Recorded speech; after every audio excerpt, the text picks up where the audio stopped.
Hello, hello, Taurus Collective. Kamusta po kayong lahat? Ako po ito si James from James Tarot PH. Ito po ang inyong July 20 hanggang 26 reading. Alamin natin naghihintay para sa inyo. Upo na, upo na. But first, ihanda mo na Taurus ang yung isang tanong ha. Kung meron kang pang malakasang one question, hawakan mo yan. At sa dulo po atin po yung sasagutin by using these cards. Okay? Stay tuned for that. Let's begin. Holy Spirit, Spirit guides, guide us for today. Taurus, inhale and exhale. Your cards for the week. Ooh, beautiful. Huwag mong katakutan yan. Maganda yan. Explain ko later. Wow, nice, nice, nice.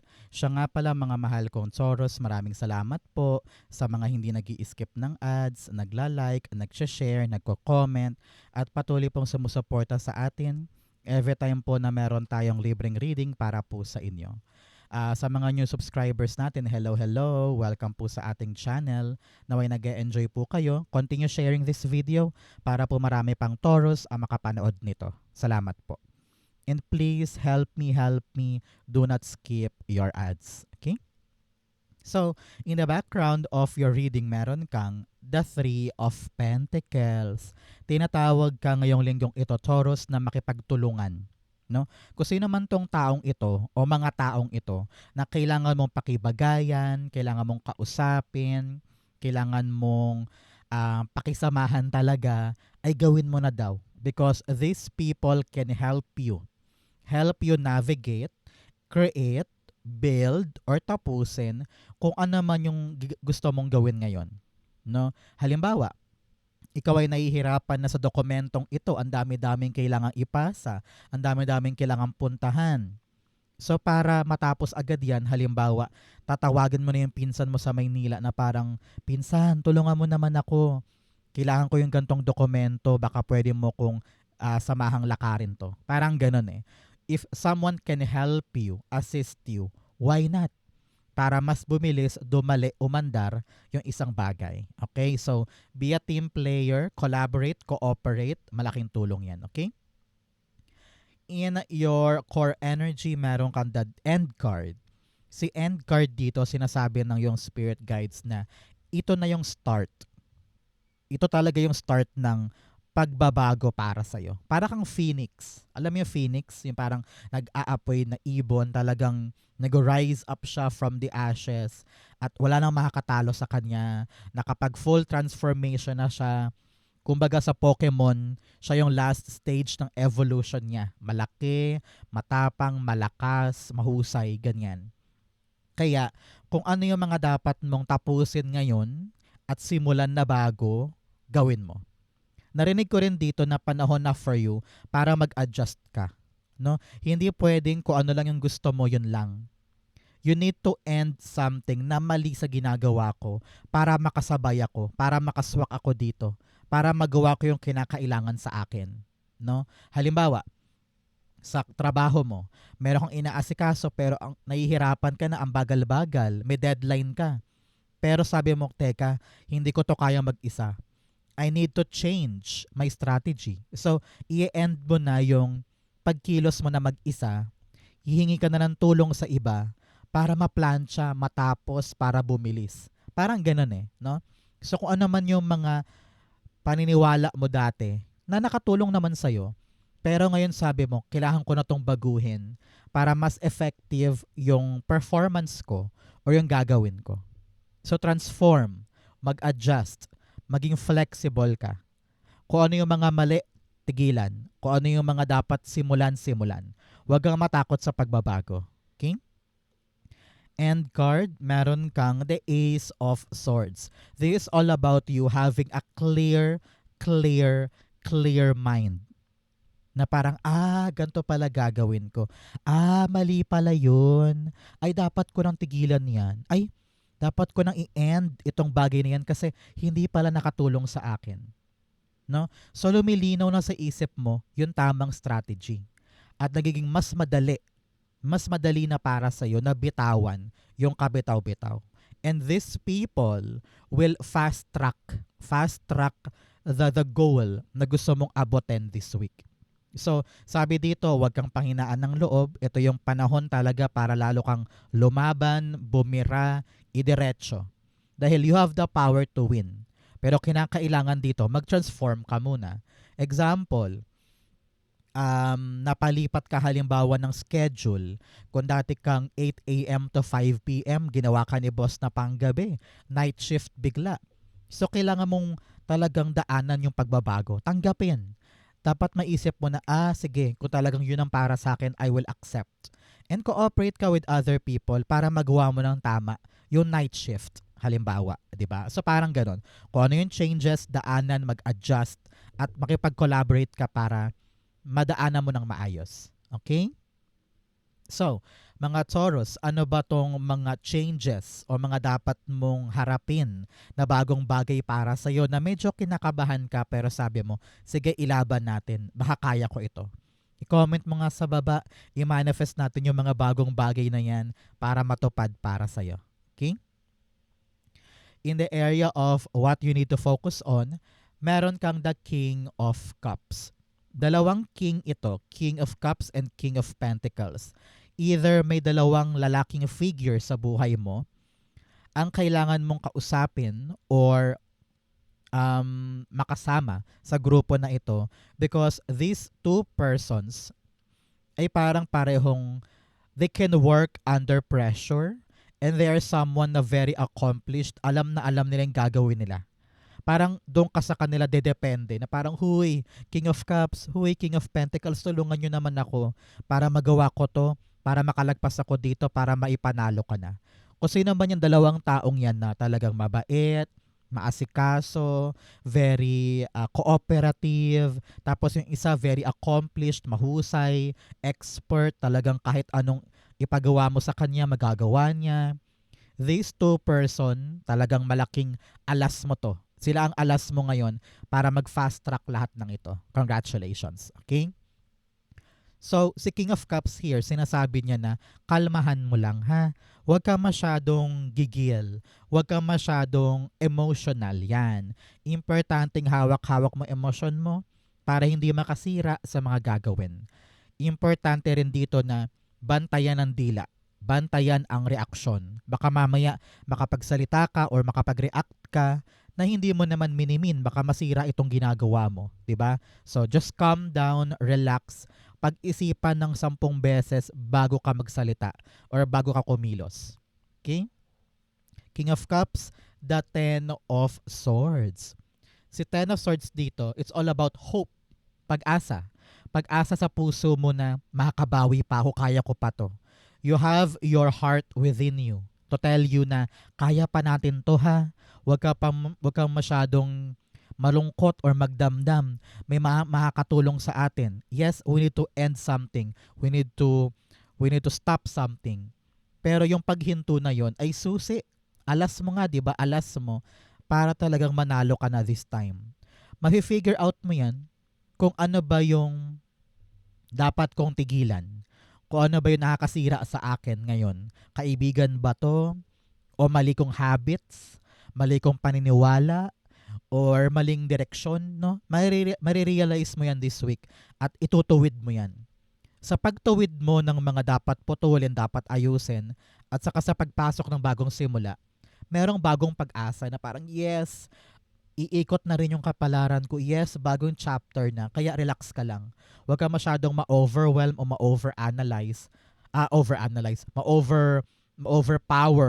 noong mga nangyayari. And then, huwag mo ding i-overanalyze yung sitwasyon. Kayang-kaya mo to. Okay? Just go on, fight, bangon with full heart, full hope. Kayang-kaya yan. Okay? So, mga Taurus, taga saan po kayo? Saan parte po kayo ng Pilipinas o buong mundo? Nag-enjoy ng reading natin today para malaman ko po kung hanggang saan nakakarating ang ating mga readings. Comment down below. In the area of what you need, meron kang the King of Pentacles. Sinasabihan ka na maging practical ka. Practical and also realistic. Marami sa inyo masyadong superficial. Superficial yung ginagawa. Kaya ka lalong nahihirapan. Example, ang pangarap mo ay makapagtayo ng grocery. pero yung budget mo hanggang bahay lang. Ibig sabihin, pwede ka magtayo ng grocery pero sa harap lang ng bahay mo para wala kang rerentahan, tapos wala kang kailangan na maraming empleyado, ganyan. Pero ang tina-target mo, ayun, pwesto sa palengke, napakamahal ng renta. So, kailangan realistic, practical yung ating approach sa ating gagawin. Okay? Hindi pwedeng sobrang layo ng tatahakin mo, ang kaya mo lang naman, 2 hakbang. 'Di ba? So, parang ganun eh. Make sure na yung kilos natin ay sigurado. No? Hindi tayo kikilos ng patalo. Hindi tayo mag-i-invest o maglalabas ng pera sa isang bagay o sa isang tao na hindi ka naman sigurado kung merong magandang balik, 'di ba? So panahon to for you to be calculated, maging stable, maging sigurista sa bawat aksyon. Kasi syempre, you want to grow something. Gusto mong maging asensado or maging panalo sa isang bagay na ito. Pero paano mangyayari yan kung ngayon pa lang hindi ka sigurado o ngayon pa lang hindi mo tinatansya kung tama ba to, tama ba yun. Okay? Importante yan for you this week. King of Pentacles, the Five of Swords. Ramdam ko dito na marami kang dapat i-consider na bagay-bagay. Medyo overwhelming. Overwhelming siya. Ang daming kailangang ayusin dito, ang daming kailangang i-consider doon, ang daming ko kailangang kausapin. Tapos nag-aalangan ka pa kung dapat ko na ba itong isugal, dapat ko na ba itong itulay, tama ba itong ginagawa ko. You are questioning yourself. You are questioning every move. Kaya lalo kang nabibigatan, lalo kang nahihirapan. Kaya nga sabi ko dito, you need these people. You need them para makalaya ka sa negativity or overthinking na ginagawa mo ngayon. Para malaman mo na kung ano yung tamang proseso at dapat kong gawin dito. Okay? So now, calm your nerves. Relax ka lang. Sabi ko nga, wag mo hayaan yung emosyon mo makasira sa'yo dahil pabangon ka na, di ba? So para malusaw, lahat ng takot, alanganin, or doubts mo, talk to these people. Sabi mo, huy, tulungan nyo naman ako. Ito yung plano ko. Ito yung gagawin ko. Ito yung proseso ko. Sa tingin nyo ba tama to? So kapag narinig mo na yung mga opinion nila, makapagtimbang ka na may isip mo na kung tama ba to, tama ba yun. And then malulusaw lahat ng iniisip mong kanegahan. Okay? Gawin mo yan this time. Makipagtulungan ka para mawala lahat ng mga alalahanin mo. Okay? In the area of what's affecting your current energy, meron kang the Four of Pentacles. Si Four of Pentacles here, parang ready ka na to open yourself. Kung dati parang nakaganon ka, parang pinaprotectionan mo ang sarili mo ng sobra-sobra, sabi mo, ayokong gumalaw, ayokong mag-try, ayokong gawin yan, paano kung plakda? Paano kung mag-fail ako dyan? E di sayang lang, di ba? So, marami kang takot noon. Marami kang mga pagpipigil noon. Pero sabi nga dito, kapag binuksan mo yung sarili mo, mag-i-end yung dapat mag-end. You will realize na, ay, ako lang pala yung humaharang sa sarili kong tagumpay. Dahil ayaw kong tigilan yung dapat tigilan, lalong bumabagal. Pero ngayon, this week, you will realize na I need to open myself to something new. Para matapos yung dapat matapos at makapasok na yung dapat makapasok sa buhay mo. So ngayon lumiliwanag na yung isip mo na, okay, I need to let this go. Kailangan kong bitawan to, kailangan ko munang isantabi to para makatutok ako dito. Bubuksan ko na yung sarili ko sa bagay na ito para maging mag-flip na yung paper, mag-flip na yung pages, at magkaroon na ng kaginhawaan sa aspetong ito. Okay? Four of Pentacles, the Two of Pentacles. Yes, you are now making a big choice. Gagalaw ka na, mamimili ka na, natapusin, bitawan, tigilan, yung dapat nang tigilan, at hahayaan mo nang pumasok yung mga bagong bagay, maaring tulong from someone, or payo from someone, or assistance nila, or hahayaan mo nang pumasok yung bagong opportunity, or papasok ka na sa isang bagong lugar, ganyan. Something new is coming, and you are now about to embrace it dahil sa isang malaking desisyon na gagawin mo ngayon. Kumbaga, luminaw na ang isip mo sa mga transformation na dapat mong pagdaanan. Congratulations, King. Especially here in your near future, meron kang the King of Wands. Meron pa palang isang king dito, King of Wands. No, sabi dito, very, very, very empowered ka na. Matapang ka na. You are now the CEO of your life. Maraming mga taong nagtitiwala sa'yo at umaasa sa'yo. Nakita ko dito yung parang promotion. I don't know why. Sa tulong ng mga taong ito na promote ka, nagkaroon ka ng malaking posisyon, malaking responsibility lang dahil inangat ka nila na parang sige, supportahan natin si Taurus para makuha niya yung para sa kanya. Something ended, a new thing ang ipapanalo, nalusaw yung mga problema sa isip mo at talagang stable na, konkreto na, matibay na yung pinupundar mo sa buhay mo. At heto, nakawala ka na doon sa kumunoy or sa kinalugmukan mo dahil nagkaroon ka ng bagong pag-asa and you told yourself na I can make this, I can do this, I can achieve this. Now, you are sitting in your power, enjoying that hard work, enjoying that position na parang pinaghirapan ko to, chinaga ko to, heto ako, narating ko siya. So, your plan worked. And yung tapang mo ngayon na mag-decide at buksan ang sarili sa pagbabago, nalasap mo na. Congratulations, okay? The King of Wands, the Four of Swords. Yes, payapa ka dito. Meron kang 4 and 4 here. You are protected, you are cherished, you are very blessed. Angel number yan of protection. So congratulations. Huwag kang matakot, huwag kang mangamba, ligtas ka, okay ka. Double time ang iyong angel guides saka spirit guides para ikaw ay ingatan, gabayan, at proteksyonan. No? Mamaya magdasal ka to give them your appreciation. Okay, sabi dito, relax ka na.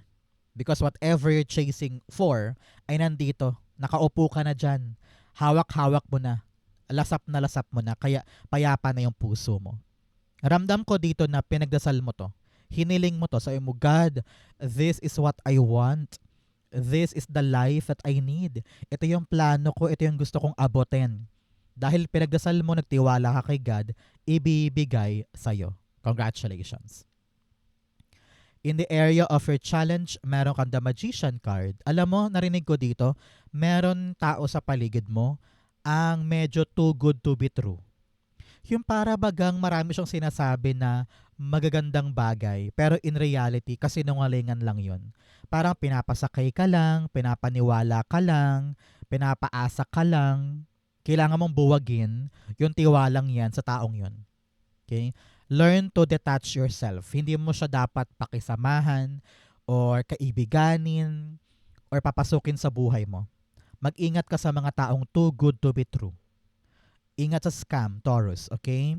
You need to be able to see the truth behind the manipulation, behind the, alam mo yun, yung parang pinapaniwala ka sa isang bagay. Kailangan ilayo mo sarili mo sa mga yan. Mga major manipulator yung mga yan. Okay? Kahit yung mga simpleng binebentahan ka ng kawali. Tapos sabi, matibay daw yun, mura lang daw, pero maganda daw ang kalidad. Kailangan buhisiin mo kung totoo ba yung sinasabi sa'yo para hindi ka mahulog sa kanilang mga patibong. Okay?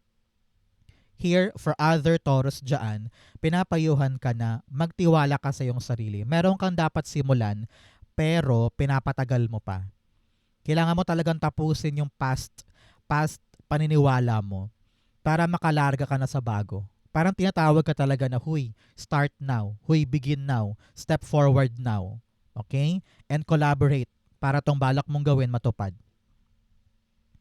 The Magician, the Page of Pentacles. Naririnig ko dito na you need to put your dedication and motivation sa isang bagay. Parang meron ka talagang bagay na dinedelay. Ikaw mismo ang nagde-delay sa kanya na parang bukas ko na gagawin yan, sa isang linggo na lang, o kaya sa umaga na lang, marami pa akong ginagawa ngayon. Nagpo-procrastinate ka, Taurus. Procrastination. Marami kang pagtambay or pagpapaliban sa mga bagay-bagay. Sabi dito, i-prioritize mo na yan, aksyonan mo na, gawin mo na, aralin mo na, para may mangyari na. Okay? Importante yan for you. In your fortune, meron kang desert passage, Trust there's a divine plan. Magtiwala ka lang na may plano sa'yo si God, especially sa mga hinihintay mo o sa mga lalakarin mo. Iniisip mo bakit ang tagal, bakit ang hirap, bakit ang bagal.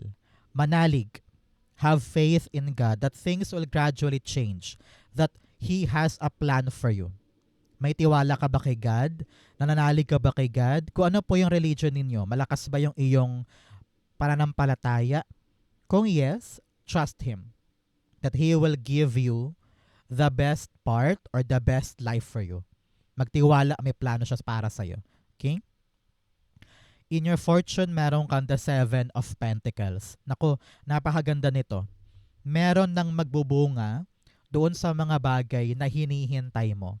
Meron kang tsinatsaga meron kang pinagsusumikapan. Ano itong mga nakaraang linggo, nakaraang buwan, parang nawalan ka na ng gana. Sabi mo, darating pa ba yun? Makukuha ko pa ba?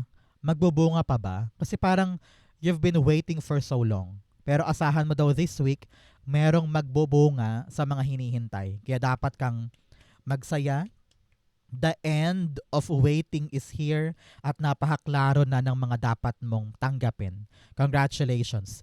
The long wait of agony is ending. At ngayon, kuhang-kuhang-kuha mo na yung bunga or prutas ng mga hinihintay mo. Congratulations. Kung naghihintay ka ng visa, naghihintay ka ng approval, naghihintay ka ng exam results, naghihintay ka ng tawag, it will come now. Seven of Pentacles, the Lover's card. Uy, sa mga naghihintay dyan ng pag-ibig, naghihintay dyan ng development sa kanilang dating status, may darating daw ngayon. Very, very good for you.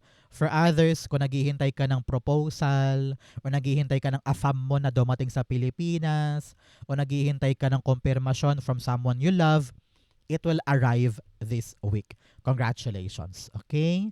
Napakasaya ng puso mo dahil darating na siya. For others na hindi naman love life ang issue, sabi dito, yung dedication mo, yung pagmamahal mo at talagang commitment mo sa isang bagay, magbubunga na. Darating na sa iyo yung magandang resulta ng iyong pananalig at talagang pagmamahal dito. Congrats po. In your divine messages, meron kang emotions are running high. Yes, halo-halo emotion mo. Babangon ka pa lang, medyo takot ka, marami kang inaalala, pero alam mo naman sa puso mo na gusto mo to. Kailangan mo mag-decide kung bubuksan ko na ba or hindi ang sarili ko. Should I end or stop this? No? Marami kang halo-halong emosyon. Pero kailangan dito, Taurus, na you know your purpose. Alam mo yung kailangan mong gawin. Especially here with the Hermit card. Dapat malinaw sa iyo yung iyong direksyon. Malinaw sa iyo yung iyong purpose. Ano ba yung hinahanap mo? Ano ba yung gusto mong makuha? Ano ba yung pinapangarap mo? Kapag malinaw sa iyo yan, with the Ace of Swords, madali sa iyong panghawakan ng emosyon mo. Halimbawa, malinaw sa iyo na balak mo maging singer, pero hindi mo alam kung sa online na lang ba ako magkakasya or mag-audition na ako sa mga TV networks. Halo-halo emosyon mo, hindi mo alam. Pero dahil sure na sure ka na gusto mo maging singer, susubukan mo yung isang path. Itatry mo yun para matiyak mo na magaganap yung gusto ko. Ang kailangan lang ngayon talaga, Taurus, sigurado ka sa gusto mong mangyari. Para alam mo kung ano yung mga dapat mong gawin, itulay, at pagdaanan. Hermit card, the Five of Wands. Yes, dapat kumawala ka na sa iyong shell at makipagsabayan ka. Kailangan mong tumapat, kailangan mong sabihin sa iyong sarili na kaya kong sumabay, kaya kong gumalaw, kaya ko ring abutin yan. At hindi ka papa-intimidate sa kanila. Come out, let yourself shine at ipakita mong kaya mo to. Okay? Outcome mo yan, bigyan mo na kita ng fortune cards. You have older man, meron daw pong nakatatandang lalaki sa buhay mo, maaaring lolo, tatay, tito, or kapitbahay, or katrabaho na medyo older. May concern daw sa kanya, kausapin mo. You have too much concern with sexual matters. Sabi dito, kung kaya ng lalaki, kaya din ng babae. Huwag mo masyadong isipin yung mga gender roles or kung ano yung limitasyon mo. Kung kaya mo, kung gusto mo, magagawa mo. You also have facts, shrewdness, and resourcefulness, especially in business. Pinapayuhan ka talaga na maging sigurista, maging matipid, maging matalino, maparaan pagdating sa mga kinagagastusan mo, sa negosyo, or sa iyong mga sidelines. Kailangan matalino ka ngayon sa pera. Okay? You also have Weeping Willow. Meron daw pong mga family issue or family problems na kailangan mo i-resolve, kailangan harapin para magdire-diretso na kayo. Okay? Ang outcome ni Taurus for July 20 to 26, the 10 of Cups. Sabi ko nga, kung meron mga isyong pampamilya, meron kang dapat i-solve or kumpunuhin or i-fix, dapat nang harapin yan. Okay, okay, okay. Sabi rin dito, dahil tinapos mo na yung mga dapat tapusin at ready ka na mag-transform into something better, meron kang pagkakataon na maabot yung isang goal para sa pamilya. Because you realized kung ano yung mga dapat ko nang tigilan at ngayon lumilinaw na sa'yo kung ano yung para sa'yo talaga at saka sa pamilya. Example, na-realize mo na ayoko na mag-call center, balak ko nang puntahan yung bagong trabaho bilang nurse sa Canada. So, dahil inend mo na yung call center journey mo, lumilinaw na yung pagtupad ng pangarap para sa pamilya. Parang ganon, no? Something is ending and now you have the open door para pasukin yung bagong pintuan na sasagot naman para sa mga wish mong pampamilya. Parang ganon. 10 of Cups, the Ace of Wands. Yes, meron ka ng confidence ngayon para tanggapin, kunin, yakapin yung isang opportunity na magpapaligaya para sa pamilya mo. Congratulations. This job or this biyaya or grasya na ito ang tutupad sa pangarap para sa pamilya. Naku, napaka-exciting ito para sa'yo. Kaya importante makipagtulungan ka, makibagay ka, makisama ka para totally maangkin mo to at malasap mo na para sa'yo at saka sa pamilya mo. New life, new beginning yan. So grab it, take it. Okay? So Taurus, dako na tayo sa yung isang tanong. Pumikit ka na dyan, mabilisan lang to. Ask your question now. Inhale and exhale. And the answer you have, the Page of Wands, the Temperance card, and then the Knight of Pentacles. Nice. At the bottom, meron kang the Eight of Cups. Panahon na daw para lumayo ka na or magsimula ka na ng bago. Parang you need to leave something behind. Meron ka ng bibitawan talaga at sabi mo, panahon na para gumora ako sa bagong bagay. Exciting to, maganda to. Sabi na yung spirit guides, pagtiyagaan. Daanan mo yung proseso, magpasensya ka. Kung ano yung requirements sa'yo, kung ano yung kinakailangan mong gawin, ibigay mo. Because this is all about you proving to the universe na kaya kong gawin, buuin, or i-alchemize yung bagong blessing para sa akin. Dito, sinasabihan ka na dahan-dahan lang. Hindi to instant, hindi to mabilis, hindi to madali. No? Sabi dito ng yung spirit guides, kailangan tong planuhin ng tama. Kailangan klaro sa'yo bawat step. Para hindi ka magkamali, hindi ka magsayang ng oras, at hindi ka lalong mahirapan. Kung aalis ka sa isang bagay at tutuloy ka sa bago, kailangan dito na pagplanuhang mabuti. At alam mo yung realidad ng papasukin mo. Para hindi ka mabigla na parang, ay bakit may ganyan? Ay bakit ganito? Hindi ko alam na may ganyan pala. So para hindi ka magkaroon ng ganong experience, kailangan bawat aspeto pinaplano mo. Para kapag niyakap mo tong bagong bagay na ito, alam mo yung mga dapat mong i-effort at ano yung mga dapat mong pagpasensyahan at pagtiisan. Hindi to madali. Both cards are telling me, hindi to dire-diretso agad-agad or instant. Talagang kailangan mo siyang tiyagain. Kung nakapag-decide ka na ito yung talaga yung para sa'yo, panindigan mo. And make sure na alam mo yung realistic kung dapat mong tahakin dito. Kung talagang gusto mo yan, tahakin mo, go, push. Pero kailangan talaga ng tiyaga, pagod, kayod at effort dito para matupad yung gusto mo. Okay? Importante yan. If you're waiting for a yes or no, the answer is yes, yes, yes. This will be good. New job, new thing, new opportunity, or new blessing ang dapat mong seryosohin ngayon. Okay? Congratulations. So Taurus, yan po yung isang tanong, isang sagot ninyo. Ganon din po. Ang yung July 20 to 26, saan po kayo nakaresonate? Comment below, basahin ko po yan. Thank you Holy Spirit, Spirit Guides for the clarity for today. Thank you po for watching hanggang dulo. I love you. This has been James for James Tarot PH. God bless everybody.